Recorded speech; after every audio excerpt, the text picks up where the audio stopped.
বেশ কয়েক বছর আগে ঢালচরে বাংলাদেশ বন বিভাগের চর বনায়ন কর্মসূচির আওতায় যেসব গাছপালা রোপণ করা হয়েছিল সেগুলো এখন বিশাল জঙ্গলে পরিণত হয়েছে। পরে সেখানে চিত্রা হরিণ অবমুক্ত করা হলে এই বন্য প্রাণীটি ব্যাপক হারে বংশবৃদ্ধি করে। ঢালচরের উপকূলীয় বনাঞ্চলে পর্যটকদের আকর্ষণের কেন্দ্রবিন্দু হয় এই চিত্রা হরিণ।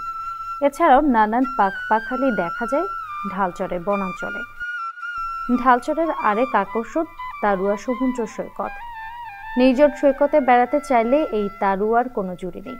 জনশ্রুতি মতে প্রায় ৪৫ থেকে ৫০ বছর আগে মেঘনা নদী আর বঙ্গোপসাগরের কোলে জেগে ওঠা এই চরে মাছ ধরতে আসা জেলেদের জালে খুব বেশি পরিমাণে ধরা পড়ত তারুয়া নামের এক প্রকারের মাছ। সেই থেকেই জায়গাটির নাম তারুয়া। ঢালচরে যেতে হলে প্রথমে আসতে হবে দ্বীপ জেলা ভোলাতে।